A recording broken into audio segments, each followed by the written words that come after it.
Exercise का fifth सम है। इन दी figure, जो फिगर दी गई है इसकी बात कर रहे हैं। A B parallel to C D, A B line parallel है सी डी लाइन के। Angle A P Q is 50 degree, angle A P Q ये एंगल 50 डिग्री है। एंगल पी आर डी ये 127 डिग्री है। तो हमें निकालना है एक्स एंड वाई। एक्स यहाँ पे है, वाई यहाँ पे है। तो मुझे लगता है कि एंगल एक्स तो आपको मिल गया होगा। एंगल एक्स इक्वल होगा एंगल ए पी क्यू के। एंगल ए पी क्यू के इक्वल होगा। देखिए ये दो पैरेलल है और ये ट्रांसवर्सल है, तो ये इधर का एंगल है, इधर एंगल का, तो इनको बोलते हैं हम अल्टरनेट एंगल, क्योंकि अल्टरनेट एंगल इक्वल होते हैं। तो एंगल एक्स हो गया हमारा 50 डिग्री। रीजन दे देंगे interior alternate angle, interior alternate angle या सिंपल अल्टरनेट एंगल्स, राइट। उसके बाद आप देखेंगे कि यहाँ पे एंगल जो ए पी आर है, एंगल ए पी आर वो इक्वल होगा पी आर डी के, पी आर डी के। देखिए मैं इरेज कर देता हूँ, आपको और ज़्यादा क्लियर होगा ये लाइन इरेज करने के बाद। कौन सा एंगल? ये पी आर डी और ए पी आर, ये दोनों एंगल इक्वल होंगे क्योंकि दो ये पैरेलल है, ये एक ट्रांसवर्सल है, तो ये इधर का एंगल हो गया, इधर का। ये अल्टरनेट एंगल है और अल्टरनेट एंगल्स इक्वल होते हैं। तो इस हिसाब से ये ए पी आर एंगल है, ये इक्वल हो गया पी आर डी के। अब ए पी आर क्या है? ये है 50 प्लस वाई, आधा 50 है, ये आधा ही वाई है। तो आप लिख सकते हैं इसको 50 plus Y is equal to, ये है 127 डिग्री। 50 उधर जाके माइनस हो जाएगा, तो ये आ गया 127 माइनस 50। यहाँ पे आप आंसर निकाल दीजिए। 7 माइनस 0 आ गया 7, 12 माइनस 5 आ गया 7, तो 77, यानी y की वैल्यू आ गई 77 डिग्री। बस बीच में एक रीजन लिखना रह गया, यहाँ लिख दीजिए इंटीरियर अल्टरनेट एंगल या सिंपल अल्टरनेट एंगल, क्योंकि ये भी अल्टरनेट एंगल्स हैं। और ये था फिफ्थ क्वेश्चन का सॉल्यूशन। एक्सरसाइज 6.2 का लास्ट सम है। इन द फिगर, जो फिगर दी गई है, P Q and R S are two mirrors. एक पी क्यू और यहाँ पे है आर एस, ये दो मिरर हैं, placed parallel to each other, ये दोनों एक दूसरे के पैरेलल हैं, right. An incident ray A B strikes the mirror P Q at B. एक इंसिडेंट रे है ये ए बी, जो पी क्यू मिरर को बी पर स्ट्राइक करती है, बी पर टकराती है। And reflected ray moves along the path B C, और जो रिफ्लेक्ट होकर फिर बी सी के रास्ते से आगे बढ़ती है, राइट।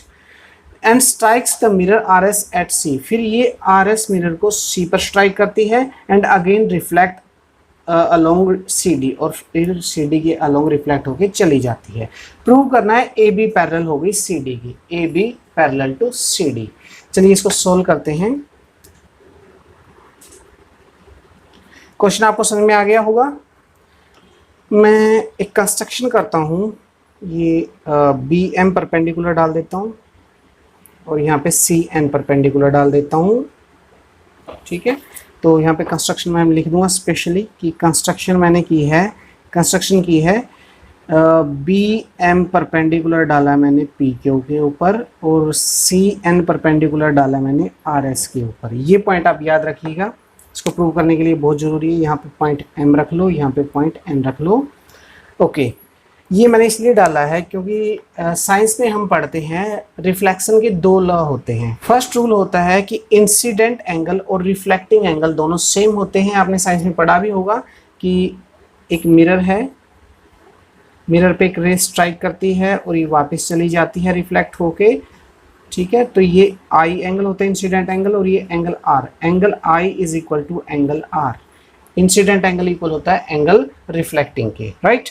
और दूसरा रूल होता है कि इंसिडेंट रे, रिफ्लेक्टिंग रे और एल्टीट्यूड तीनों ही एक ही पॉइंट पर लाई करते हैं। तो देखिए ये हो गया इंसिडेंट रे, ये रिफ्लेक्टिंग रे और ये एल्टीट्यूड, ये तीनों एक ही पॉइंट पर लाई करते हैं, इसलिए मैंने ये एल्टीट्यूड डाल लिया है।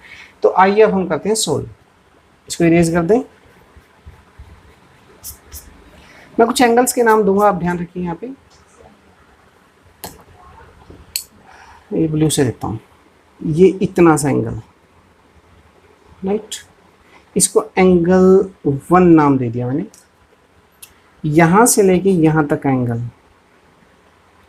इसको मैं एंगल 2 नाम दे देता हूँ, राइट। ये यहाँ से लेके यहाँ तक का एंगल, इसको मैंने एंगल 3 नाम दे दिया।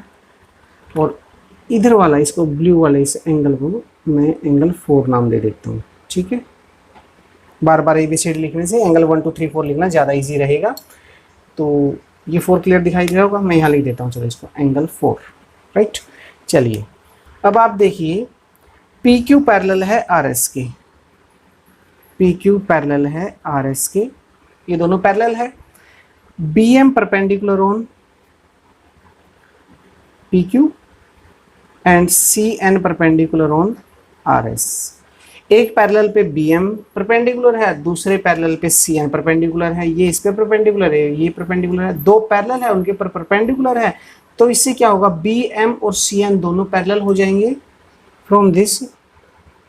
सो BM पैरेलल टू CN, ये BM और CN दोनों पैरेलल हो जाएंगे। और क्योंकि दोनों पैरेलल हो गए तो एंगल 2 इक्वल हो जाएगा एंगल 3 के। ये दो पैरेलल हैं, ये ट्रांसवर्सल इनको काट रही है, तो ये इंटीरियर एंगल हो गए। तो यहाँ पे लिख देंगे interior alternate angle, interior alternate angle, right, clear. आगे इसको हम दे देंगे इक्वेशन 1 नाम। आगे बढ़िए, एंगल 1 और इक्वल होगा एंगल 2 के, इंसिडेंट रे और रिफ्लेक्टिंग रे दोनों के एंगल बन गए इंसिडेंट एंगल और रिफ्लेक्टिंग एंगल, दोनों इक्वल होते हैं। इसी तरह इस C पॉइंट के लिए इंसिडेंट रे हो जाएगी BC और रिफ्लेक्टिंग रे हो जाएगी CD, तो एंगल 3 और 4 इक्वल हो जाएंगे, एंगल 3 इक्वल हो जाएंगे एंगल 4 के। तो ये हो गया angle 3 is equal to angle 4। Reason क्या देंगे हम इसके लिए कि angle I is equal to होता है एंगल R के, angle I is equal to angle R। Next step में हम करेंगे एंगल 2 हमारा इक्वल था एंगल 3, दोनों को 2 से मल्टीप्लाई कर देंगे, यानी कि इक्वेशन 1 को हम 2 से मल्टीप्लाई कर देंगे। तो ये आ जाएगा twice of angle 2 equal to twice of angle 3। Angle 2 का डबल हो जाएगा ये पूरा angle, angle ABC, angle ABC। देखिए एंगल 2, पहले एंगल 2 को समझिए, ये एंगल 2 है उसका डबल करेंगे पूरा हो जाएगा, क्योंकि दोनों इक्वल हैं इसलिए डबल करने के बाद ये पूरा हो जाएगा। इसी प्रकार 3 और 4 दोनों इक्वल है, इनका डबल करेंगे तो हम ये पूरा का पूरा एंगल बन जाएगा, एंगल का नाम है BCD, एंगल BCD। और अगर आप पूरा इरेज कर देते हो, सिर्फ इस चीज़ को बचाते हो, तो देखिए AB, BC और CD इनको ही देखिए, ये एंगल इसके इक्वल है, क्योंकि ये अल्टरनेट एंगल इक्वल हो गए तो ये दोनों लाइन भी पैरेलल हो जाएंगी। तो यहाँ पे लिखेंगे एज इंटीरियर अल्टरनेट और simply alternate, alternate angles are equal. So line are parallel, कौन कौन सी लाइन हो जाएंगी, AB पैरेलल टू CD, और यही हमें प्रूव करना था। उम्मीद करता हूँ आपको समझ में आ गया होगा। इसी के साथ हमारी एक्सरसाइज 6.2 खत्म होती है। अगर आपको वीडियो पसंद आई है तो वीडियो को लाइक कर दीजिए, अपने फ्रेंड को शेयर कर सकते हैं। अगर आप हमारे चैनल पे नए हैं तो चैनल को सब्सक्राइब करना न भूलें। अगली बार फिर मिलेंगे थ्योरम एंगल सम प्रॉपर्टी के साथ, जो मोस्ट इम्पोर्टेंट थ्योरम है, और उसके बाद एक्सरसाइज 6.3। तब तक के लिए धन्यवाद।